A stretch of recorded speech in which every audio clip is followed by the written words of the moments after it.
লঙ্কা রানী, লঙ্কা নিয়ে বসেছি সন্ধ্যেবেলা। ভিডিও শুরু। ই বাবা, এ তো বড় বড় লঙ্কা গো, এত বড় লঙ্কা খাবে? তুমি তো এনে দিয়েছো। এ তো লঙ্কা এনেছি আমি বাজারে তরকারি রান্না করার জন্য। এগুলোতে কাঁচা খাবো? বাদাম দিয়ে খেতে ভীষণ ভালো লাগে। তাই? একটু বিট নুন, বাদাম, এত বড় বড় এগুলো কাঁচা লঙ্কা। এগুলো কাঁচা লঙ্কা কি বলো তো, এগুলো বড়ই কিন্তু ঝাল নেই। ও মানে সেরকম ঝাল নেই, মানে একটা স্মেল আছে না কাঁচা মানে লঙ্কার, ফ্লেভার লঙ্কার ফ্লেভার। একটা লঙ্কা, কাঁচা লঙ্কার যে ফ্লেভার, ওটাতেই আমার ভীষণ ভালো লাগে। ঝাল নেই, মানে দেখে মনে হচ্ছে ঝাল।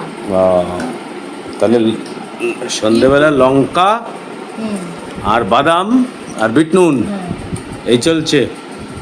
তাহলে চলুক। এটা আমি করতে শিখেছি বলো তো, ট্রেন থেকে, ট্রেনের মধ্যে দেয়। ট্রেনের মধ্যে বিএসসি করতে আমি আর পারমিতা যেতাম, হ্যাঁ ওই বাদামের সাথে কাঁচা হ্যাঁ, লঙ্কা। এটা সবাই শিখেছে ট্রেন থেকে। হ্যাঁ, ওরা দেয় এরকম মোটা লঙ্কা না, ওরা দেয় সরু লঙ্কাগুলো, ওগুলো তো ঝাল নেই, ওটা তো ওই লঙ্কার ফ্লেভার একটা থাকে।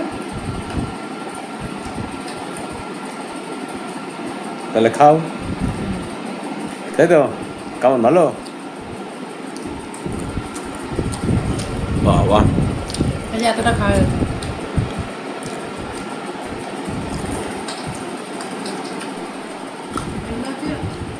খেতে কখন ভালো লাগে ধরো, ঠান্ডা লাগার আগে গলাটা খুসখুস করে না, গলাটা একদম খুসখুস করে, তখন একটু মানে গলা খুসখুস করলে লঙ্কা। ঠান্ডা লাগার আগে একটু লঙ্কা বা ঝাল খেতে ইচ্ছে করে, টক বা ঝাল।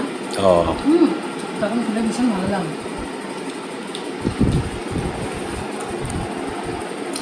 আর এমনি সময় খেলে ভালো লাগে না? এমনি সময় তো আমি খাই, আমার সবাইকে বলছি কখন খাবে। ও, আর ধরো প্রচন্ড খিদে পেলো, তখন খেলে হবে না? হ্যাঁ, তখন তো আমি খাই, সে একটু বাদাম খাই। মানে প্রচন্ড খিদে পেয়েছে অথচ ভাত রান্না করতে ইচ্ছা করছে না।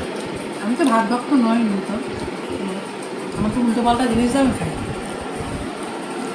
ধরো লুচি, কচুরি, পরোটা, বাদাম খাওয়া হয়ে গেছে, আর একটু